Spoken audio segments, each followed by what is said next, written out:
Boss said, "Dance with me, my ex is watching. The reward is a kiss." Single dad replied, "You can do better." Before we begin the story, don't forget to follow Tender Bonds.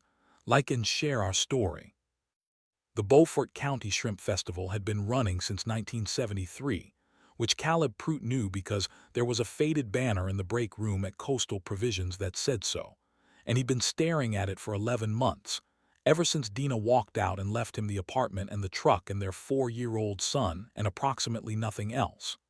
The banner had a cartoon shrimp wearing a crown. Macy, who ran the front desk, said it had been there since the Clinton administration, second one. No one had the heart to take it down. Tonight the banner wasn't in the break room. It was strung across the main stage of the festival grounds on Boundary Street, lit by 2 generator-powered floodlights, and Caleb was wearing a short-sleeved dress shirt he'd ironed this morning while Noah ate cereal and watched cartoons on his grandmother's phone. The shirt was a deep blue, maybe navy, and it had exactly one small burn near the second button where he'd gotten distracted. He hadn't noticed until he'd already left the house. The festival had that specific low-country August weight to it, the air so thick with humidity and fried food and pluff mud from the inlet that you could almost chew it. Caleb carried 2 cups of sweet tea through the crowd, nodding at guys he recognized from the docks, stepping around children with corn dog sticks. The Spanish moss hung low off the live oaks at the perimeter, barely moving. Everything barely moved in Beaufort in August. That was the thing about this place.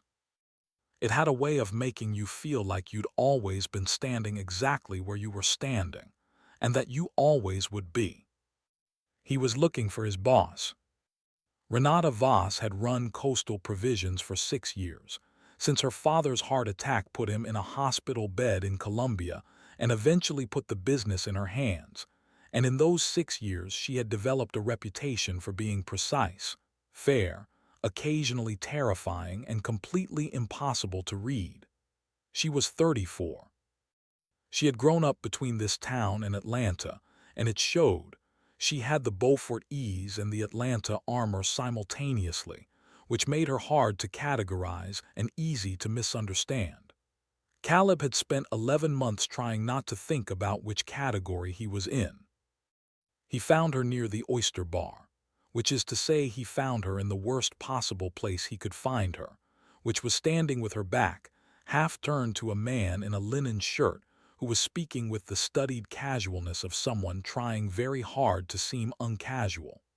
The man was handsome in the way that money helps, and he had that particular quality of a person who was used to being looked at. Caleb recognized him the way you recognize a car accident on the highway, not because you know the car, but because you know what a car accident looks like.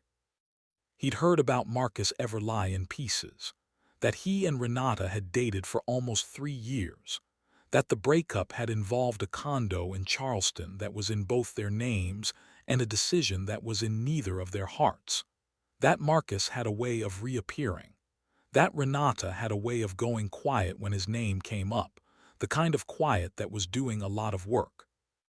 Caleb slowed. Renata saw him. Her eyes were dark and direct, and they landed on him the same way they always landed on him, with an attention that felt some mornings like the only attention worth having. She raised one hand slightly, an old gesture, a whole gesture. Then she did something unexpected. She turned back to Marcus, said something Caleb couldn't hear, and walked toward Caleb with the particular walk of someone who has made a decision they are executing before they can talk themselves out of it. "Prout," she said. "Hey," he offered her one of the cups. She took it without looking at it. "I need you to do something." He waited. She looked at him steadily. Behind her, Marcus was talking to the Oyster Bar attendant, but Caleb could tell the way you can always tell that Marcus was watching. The way he was positioned said it. The angle of his shoulder said it. "Dance with me," Renata said. Her voice was even. "He's watching. I need him to see something other than." She stopped. She recalibrated. "I know it's a lot to ask." It was a lot to ask. Caleb had a 7 o'clock phone call to make to his mother, who was watching Noah, who had trouble going down on nights Caleb wasn't there. He had an early shift tomorrow. He had the architecture of his own loneliness, which he had been carefully maintaining for 11 months, and did not want disturbed by something he couldn't put back together. The reward, Renata said, and there was something in her voice then, not humor exactly, but a faint crack in the armor, enough for air to get through, is a kiss. It was the kind of thing that was meant to land as a joke, a deflection, an off-ramp she'd built herself so that she could take it if the answer was no. He understood this because he was also a person who built off-ramps. He looked at her. The floodlights made everything slightly too bright and slightly too warm. Behind her, the band was moving into something slow, something with a pedal steel guitar, something that belonged entirely to this specific square of American geography and no other. "You can do better," Caleb said. She blinked. Whatever answer she'd prepared for, it wasn't that one. "Better than a kiss as a reward," he said. That's not how I want the first one to go." The word first landed between them like a stone, dropped in shallow water. Renata looked at him for a long moment. The oyster shells crunched under someone's feet nearby. A child screamed with laughter somewhere across the grounds. The low-country night pushed down on everything with that old, insistent weight. "Okay," she said quietly. "Then what do you want?" "To just dance with you," Caleb said. "Because I want to, not because he's watching." They danced. The band was playing something Caleb half recognized. A Beaufort thing. A song that local bands played at local festivals and that didn't exist anywhere a person might look it up. Just existed here, in the air, handed down. The pedal steel stretched out over the crowd like the Spanish moss stretched over the oaks, and the humidity held everything together. And Renata put her hand on his shoulder with the deliberateness of someone who was choosing to do exactly that. And Caleb put his hand at the small of her back with the carefulness of someone who understood this was not a small thing. They didn't talk for a while. He could see Marcus over her shoulder. He wasn't trying to, but the man had a gravitational quality that made you aware of him, and he was watching, and something in his face had gone still and careful. Caleb didn't feel good about that. He didn't feel bad about it either. He'd stopped performing for audiences that didn't matter to him sometime around month 7.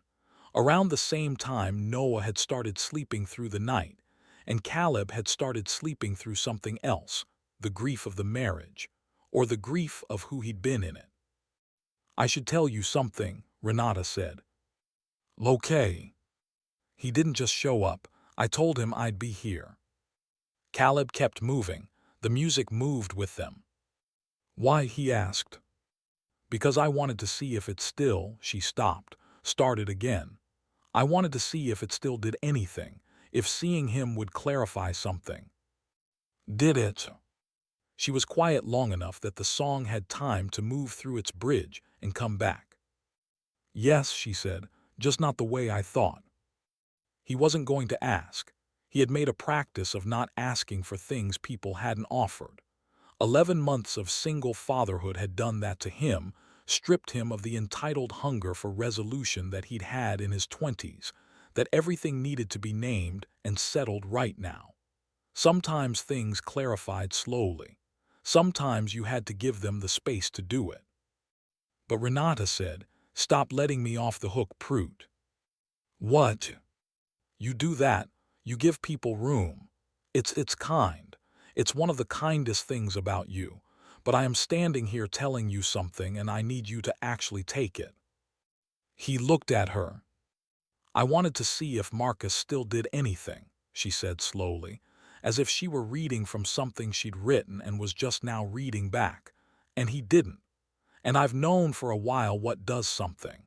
And I kept waiting for it to be inconvenient enough to go away." "Has it gone away?" "No," she said. "It keeps showing up with sweet tea." He made a sound that wasn't quite a laugh, but was in the neighborhood. She said, "You have a son." "I do." "I've never," she paused. "I don't know how to do that. I don't know what I'm offering." "Nobody does," Caleb said. "Noah's 4. He doesn't know what he's doing half the time either. We're all figuring it out." "That doesn't scare you." "Everything scares me," Caleb said. "I just got tired of letting it make decisions." The song ended. Another started, something faster, something with more fiddle, something that belonged to a different part of the night. Around them, the crowd reshuffled. Somewhere, the oyster bar attendant dropped something metal and it rang off the pavement. Somewhere, a child called out for their father. They stopped dancing but didn't move apart. The space between them held. Renata looked up at him with that direct look, the one that had been doing work on him for 11 months, and said, "I'm not very easy." "I know. I work too much. I take things personally. I have bad weeks where I go completely interior and it's not about anything you did." "Renata, I'm trying to give you accurate information." "I know," he said again. "I spent 11 months watching you. I didn't need the pamphlet." Behind her, through the crowd, Marcus Everly was moving toward the parking lot. He didn't look back. Caleb noted it the way you note a weather change, not with satisfaction, not with cruelty, just with the quiet registration of a fact that was now part of the landscape and would be left there. They didn't kiss that night. They walked through the rest of the festival together, which meant something in Beaufort and they both knew it. The way everything in a small place means something because everyone can see it and will remember. They ate shrimp from paper boats. They watched a kid win a goldfish in a bag and immediately drop it, and the mad scramble that followed. Renata laughed at that with her whole chest, which Caleb had seen maybe 3 times in 11 months and had been cataloging carefully. At 9:15, he said he had to call his mother. She nodded. They were at the edge of the festival grounds, under one of the live oaks, the Spanish moss very still in the stopped air. "Sunday," Renata said. It wasn't a question. "Sunday," Caleb said. He called his mother, walking back to his truck. Noah had gone down fine, had fallen asleep, in fact, holding the miniature license plate that Caleb had bought him at a rest stop on I-95 last spring. On the one trip they'd taken, the one weekend he'd managed to get his act together enough to take his son somewhere other than Beaufort and the Walmart on Boundary Street. The license plate said Florida, and Noah loved it with the specific and total love of a 4-year-old, which was the purest form of love Caleb knew, and which he was trying, incrementally, to relearn. He sat in the truck for a minute after he hung up. The festival noise came through in distant pieces. The band, the crowd, a generator's low hum.